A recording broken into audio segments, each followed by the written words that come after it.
The big matchup has finally been set, and no, I'm not talking about Trump and Biden's rematch. I'm talking about the rematch between the Kansas City Chiefs and the San Francisco 49ers in the NFL's 58th Super Bowl next Sunday. Now, no offense to either of those teams' fan bases, but eternally speaking, I don't think the big game has as much eternal significance, and I don't think God in heaven cares a great deal about the outcome of the game, regardless of players and coaches claiming that God was on their side. However, I do think the game has some societal implications, perhaps more this year than before. And this is specifically because of the league's and the network's exploitation of Travis Kelce's love life with Taylor Swift. And we're just going to put all the conspiracy theories aside, okay? But allow me to explain for all the Swifties out there the disdain of this relationship on behalf of just average football fans and conservatives and Christians, etc. So hear me out, Swifties. Taylor Swift has nothing to do with football. Football fans want football, not Taylor Swift. Fans were worn out in the past almost decade with relentless agenda-driven messaging, which diluted the game for countless fans and viewers who just wanted to watch football. Regardless of her independent status, philosophically and politically, Swift is somewhat liberal to an extent. I detailed this back in August. Last year, she cast a transgender person to play the man with whom she's depicted in bed with in her music video for Lavender Haze. In the past, she's been a proponent of radical gender theory and LGBTQ plus rights and radical feminism and abortion.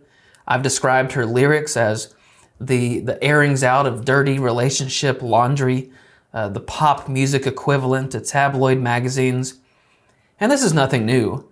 I mean, people who primarily operate from their base desires and appetites are frequently infatuated with celebrities and their ensuing drama. And I, as I'm sure along with many others, don't feel like glorifying or idolizing someone who has a different boyfriend every year or every 6 months or quite frankly uses men as a publicity stunt.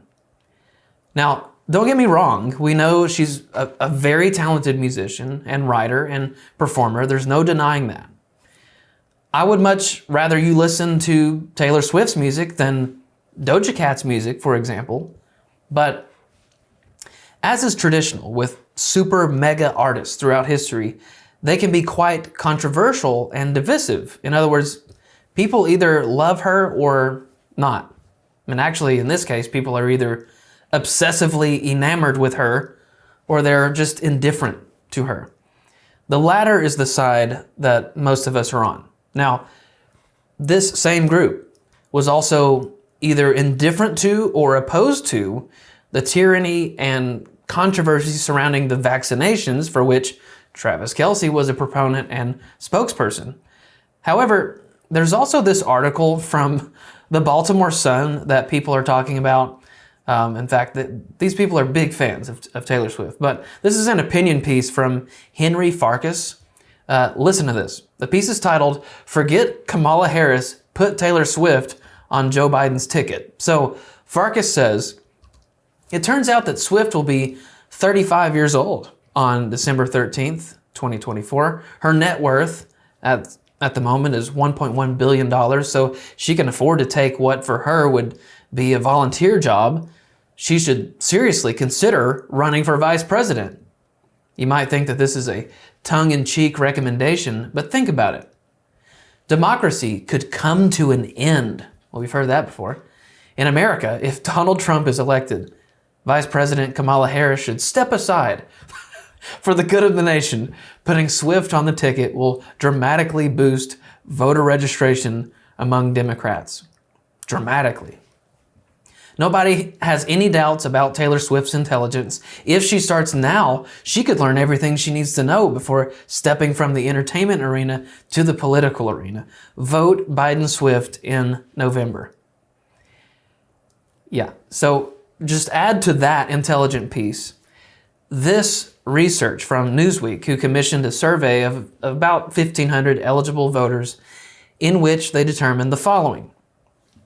Exclusive polling conducted for Newsweek by Redfield and Wilton Strategies found that 18% of voters say they are more likely or significantly more likely to vote for a candidate endorsed by Swift. In other words, Time Magazine's Person of the Year, the top performer of the year, and Travis Kelce's girlfriend has a massive political influence over 20% of American voters. Now, I don't know if I buy the conclusions of this survey, because the Biden campaign tried this very thing in 2020 with Taylor, posting a picture of herself with Biden-Harris cookies, the caption, trashing Donald Trump, and the data then only showed she moved about 35,000 votes. That would be like the whole city of Cookeville voting for Biden because Taylor Swift told them to. In other words, this has already happened. It's already happened before. So I don't know if she has all that much influence in 2024. In fact, I would argue that Taylor's political influence is less significant now than before. Plus, she has amassed countless fans all over the world. I doubt at this point that she would willingly alienate what is likely a large swath of her fan base by wading once again into the political waters. And I think that consumers are the most annoyed they've ever been at being targeted with an agenda everywhere they go, especially when they go to their places of retreat like the entertainment industry. In other words, people are getting tired of politics. So that logically leads me to believe Taylor will stay out of this mess, but I could be totally wrong. However, most of us, former football players and football fans, just want football to be football.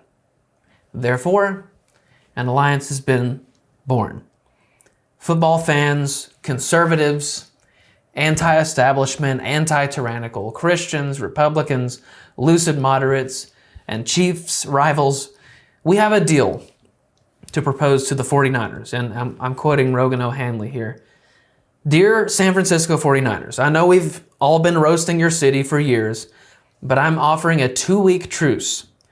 No more jokes about poop on the streets and open-air drug markets. No calling out the record levels of homelessness that magically disappeared for 3 days to welcome a communist dictator. None of that. For 2 weeks, 99% of America will be 49ers fans. But in return, you must defeat the Chiefs.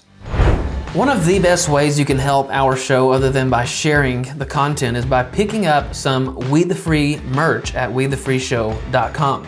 You can be the salt and light you were meant to be by wearing the Salt and Light shirt, or by sipping your coffee from the Salt and Light mug, or you can sport the God Bless America shirt, and of course, the classic We the Free crest tee. We've even got stickers and a Smells Like Freedom candle. That's right. So check out our new merch at WeTheFreeShow.com.